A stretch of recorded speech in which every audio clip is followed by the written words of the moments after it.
Dear students, good morning. I am Dr. Jayavasavi, Assistant Professor, Department of Pharmaceutics, School of Pharmaceutical Sciences, VISTAS-PHARMACY, University, Chennai. In this video, I am going to explain the subject Pharmaceutical Jurisprudence, 5th Sem, 3rd B.Pharmacy.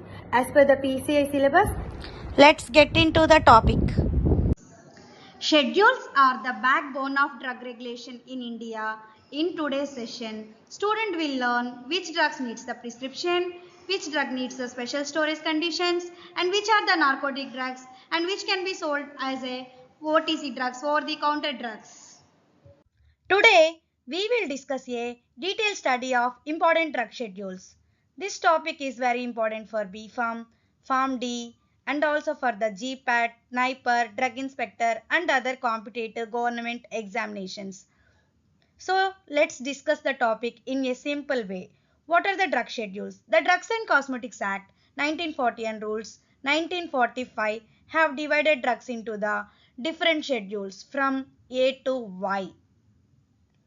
Each schedule has specific rules for the manufacturing, sale, labeling, storage and prescription. So we will define as these drug schedules are the backbone of pharmaceutical jurisprudence. They ensure the right drug reaches the right patient in a right way. From this presentation, students will learn the importance of the schedules and understand the legal requirements and how it is applied in the pharmacy practice. These schedules are classified medicines and regulatory requirements, and we will discuss the detailed study of Schedule G, H, M, N, P, T, U, V, X, Y, Part 12B and Schedule F. For example, like traffic signals red, yellow, green, similarly each schedule tells a pharmacist how to store, sell and record that the medicine. Each schedule has a specific purpose for public health and safety. Let's go one by one. Schedule G. They must carry the warning, caution, it is dangerous to take this preparation except under medical supervision. Schedule H. It means there is no sale without the prescription. Schedule H. Narcotic and psychotropic substances and habit forming drugs. Schedule M. Related to the good manufacturing practices for allopathic drugs. Schedule N. Minimum requirements and equipment for the pharmacies. Schedule T. Ayurveda, Siddha and Unani medicines which covers the GMP. And Schedule P. Life period and storage conditions. Schedule U. Records of manufacturing of the drugs and testings. Schedule V. For the patent and proprietary medicines. Schedule Y. Clinical trials and new drugs. Part 12B. Blood and blood banks and blood products. Schedule F. Related to the blood and biological products and special provisions for the vaccine, sera, anti-sera and blood products. What is Schedule G? Schedule G regulates drugs which are dangerous if taken without doctor's advice. So the law says these drugs must be taken only under medical supervision. So these drugs covered in Schedule G are mainly includes the anti-neoplastics, example cancerous drugs, hypoglycemics, example anti-diabetic drugs, hormones and other steroid thyroid hormones. These are some few legal requirements and labeling conditions. This is the most important point for the exams. Caution, it is dangerous to take this preparation except under medical supervision. Prescription is not mandatory unlike Schedule H and RX symbol is also not mandatory. Record keeping is also not required. The main purpose of this Schedule G is to prevent the self-medication and drug abuse. Schedule H drugs governs the retail sale of prescription drugs under the Drugs and Cosmetics Rules 1945. Some key points, the sale conditions. These drugs can be sold on the prescription of RMP only. So it means a pharmacist cannot sell the Schedule H drugs without a valid doctor's prescription. The labeling requirements. The Schedule H drugs must be labeled RX symbol in red color. Few examples for these Schedule H drugs: amoxicillin, ciprofloxacin and antihypertensive drugs like amlodipine. And the punishment for the sale of Schedule H drugs without a prescription is an offense under the Drugs and Cosmetics Act. The pharmacy license can be cancelled and there can be a legal action. Schedule M covers the minimum requirements for the manufacture of allopathic drugs. The main aim of Schedule M is to ensure that drugs are manufactured consistently and controlled to the quality standards appropriate for their intended use. The main requirements for the Schedule M: building and property layout, personal and qualified staff, a purified water system, documentation systems with all SOPs and BMR batch manufacturing records for the traceability and validation, equipment and process validation, and then quality control and testing laboratory. Every pharma company must have an independent QC lab, and then quality assurance and hygiene. Personal hygiene is also a part of GMP. Staff must wear the uniform, gloves, mask and follow the cleanliness. Schedule N, which covers the minimum requirements of equipment and furniture for a pharmacy. Schedule N also tells us what are the minimum facilities or a retail or a wholesale pharmacy must have to get a drug sale license. The minimum requirements or floor area. There is a minimum prescribed area for or to run a pharmacy. And the refrigerator is a mandatory parameter. And then storage. Separate storage for the drugs is required. And furniture. For example, minimum furniture required is dispensing counter for patient counseling, shelves and drawers for proper arrangement of medicines. This helps us in easy access and good inventory management. Equipment. Basic equipment is mandatory for the balance, weighing, measuring cylinders for the liquid orals, spatulas, pestle and mortar, and for example, other compounding. Schedule P deals with the expiry period, storage conditions and stability of drugs as per the DNC Act and Rules 1945. Schedule P is nothing but covers the drug shelf life. Shelf life means official expiry date. Every drug must have a labeled expiry date. After this date, the drug should not be sold or used. For example, paracetamol tablets usually have 2 to 3 years of shelf life. Storage conditions, temperature and humidity. Schedule P specify the storage conditions for the different drugs. Example, stores below 25 degrees centigrade are stored in a cool and dry place and protect from light. Proper storage of drugs prevents the drug degradation. Stability. Product quality during the storage. Drugs must maintain their quality, potency and safety throughout their shelf life. Schedule P we can term or explain in one line: expiry plus storage plus stability. Then coming to the Schedule T. Schedule T is nothing but the GMP for Ayurvedic, Siddha, Unani and drugs. It's just like Schedule M is for allopathic drugs and Schedule T is for the traditional and Indian medicines. The main requirements of Schedule T: raw materials, proper identification and testing, no adulteration, processing, hygienic manufacturing, separate areas for the different processes, documentation, batch manufacturing records and maintain for the traceability, and then quality control. Standardization of herbal drug is mandatory, packaging and labeling, proper labeling with ingredients, batch and expiry. The main aim of Schedule T is to ensure the safety, quality and efficacy of traditional medicines. What is Schedule X? Schedule X controls the habit-forming, narcotic and psychotropic substances. The misuse of these drugs can lead to the addiction, abuse and legal action. That's why government keeps very strict control. There are few legal requirements, remember, for this schedule. First one, label. Must have the XRX in red color on the label. This is called double RX and also contains the warning: to be sold by the retail on the prescription of RMP only, registered medical practitioner only. Then second one, sale. Prescription only. Can't be sold without a valid doctor's prescription. And remember, repeat prescription is not allowed for this type of drugs. Third one, storage must be stored under a lock and key. So remember, must be stored under a lock and key. Separate cupboard in pharmacy should be maintained. Only responsible pharmacist should have the key. Fourth one, record. This is very important for exam. Prescription must be preserved for every 2 years. How many years? Every 2 years. And few examples for this: Schedule X drugs, morphine. It is a narcotic, analgesic for severe pain. And second one, amphetamine, CNS stimulant used in ADHD. And few other examples: secobarbital, diazepam. The role of pharmacist in Schedule X drugs. As a pharmacist, our duty to check the prescription and validity and doctor signature. Enter the all details in Schedule X register.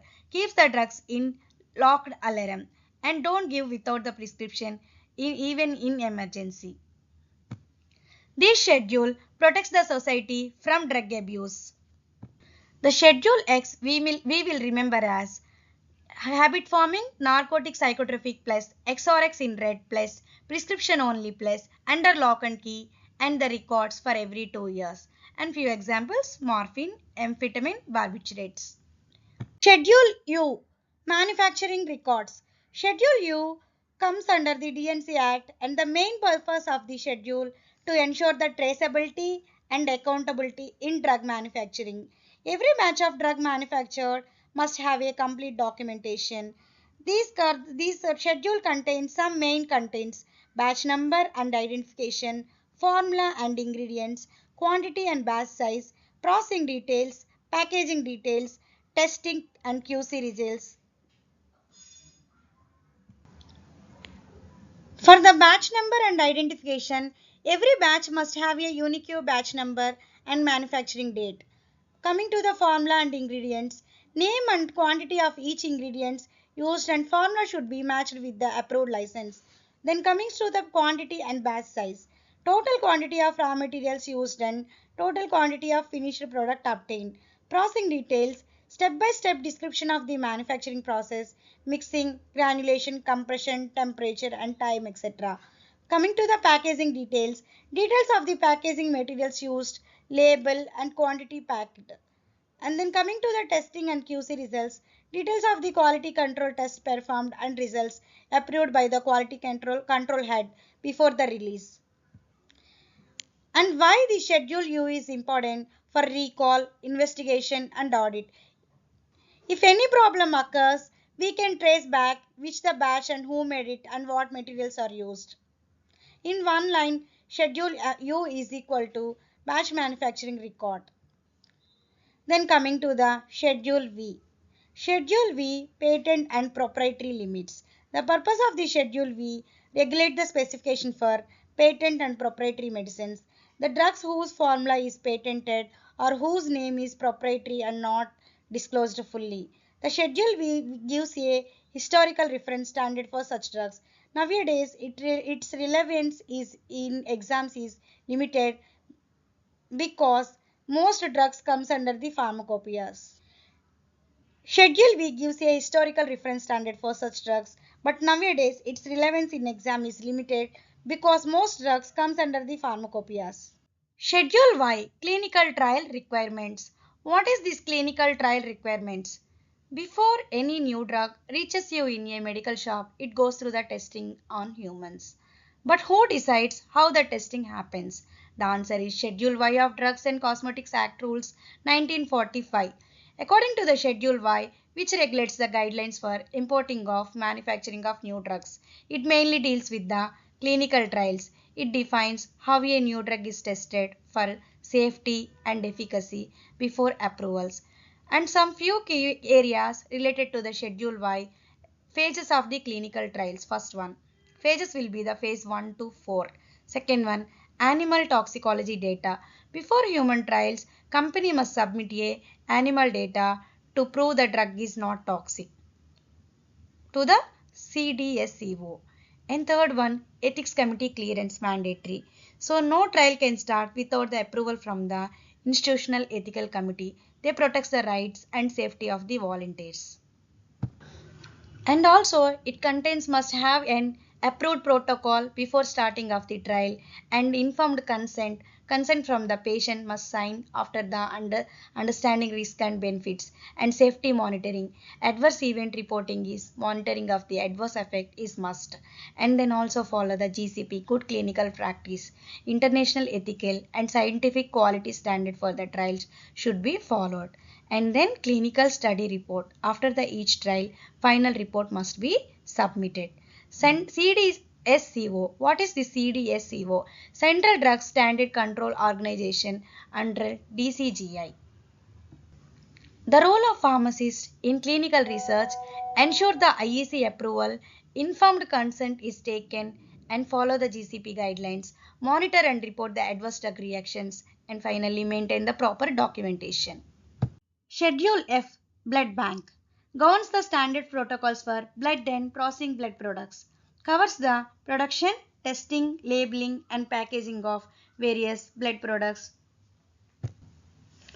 For blood bank, Schedule F specially covers the production and processing of blood products, testing, sterility, potency, safety testing, labeling, blood group, batch number, expiry, storage, temperature, packaging of blood components, cold chain maintenance. This is very important for blood products. Examples under the Schedule F: vaccines, hepatitis B, blood products, plasma, whole blood, and then sera, for example, for anti-snake venom and sterile medical devices. In short form, Schedule F defined as how blood products are manufactured and quality controlled. Then coming to the Part 12b, related to the blood bank operations. Part 12b deals with the operational requirements for blood banks. For example, which regulates the licensing of the blood collection centers, infrastructure equipments, donor screening criteria, age, weight, disease history, storage protocols, temperature, whole blood 2 to 6 degrees centigrade, for example, plasma minus 80 degrees centigrade temperature, and testing for the transmissible infections, example HIV, hepatitis B, malaria, and other transmissible infections. And then processing of plasma fractions, separation into the RBC, platelets, plasma. So there is a key difference between the Schedule F and Part 12b. Schedule F GMP for the manufacturing of blood products and Schedule Part 12b operational rules for the blood bank. DMR Act. The full form of the DMR Act, Drugs and Magical Remedies Act, OA, Objectionable Advertisements Act. The main purpose of the Act is to stop the false claims, misleading advertisements, and magic remedies for the treatment of the diseases. There are the three main provisions for this Act. First one prohibits the false therapeutic claims. It means no company or person can advertise that a drug can be cure or any disease falsely. Example, 100% guaranteed cure for hair loss in 7 days. This is illegal under DMR Act. Number 2, prohibits the misleading advertisements. No ads in newspaper, TV, social media, pamphlets that exaggerate the drug benefits. All claims must be scientific and approved. Then number 3, ban ads for the 54 specified disease. This act lists the 54 disease or conditions which has no advertisement for cure is allowed. Why? Because these are the serious chronic disease with no magic cure. For example, cancer, blindness, and then diabetes, asthma, etc. There is a slogan for this DMR Act. There is a slogan for this DMR Act. No magic remedies. Choose a scientific and safe medicines. Penalty. Advertisement in violation. Fine and imprisonment up to the 6 months. In one line, DMR Act stops the false advertisements, bans the claims for the 54 diseases, protects the public health from a fraud. The main aim of the DMR Act is to prohibit the advertisements which claim to diagnose, treat, cure or prevention certain disease by the drugs and magic remedies and to stop the misleading to the public. What is the advertisement? Advertisement includes any notice, circular, label, wrapper or document, announcement made orally or by light or sound or smoke. Applicability applies to the all advertisements in any manner within the India. Prohibited advertisements. Examples: curing diseases, treating diseases, preventing diseases and disorders for women or children, disease of the contagion. Prohibited media. This ban applies to the newspaper, television, radio, hoardings, internet, pamphlets or any other mode of advertisements. Offences and penalties. There is a first offence, imprisonment up to the 6 months or fine up to the 10,000 or both. Subsequent offence, imprisonment up to the 1 year or fine up to the 20,000. Examples of the prohibited claims: 100% relief from the diabetes and guaranteed conception. The final line, DMR Act exists because the health is not a business of the false promises. Thank you for watching. Don't forget to like, share and subscribe for 4 more. These are the few reference textbooks for the subject Pharmaceutical Jurisprudence. Thank you for watching. Don't forget to like, share and subscribe for the more pharmacy lectures from the Wales University School of Pharmaceutical Sciences, VISTAS. And also comment what was the most important point you learned today. Thank you. Bye bye.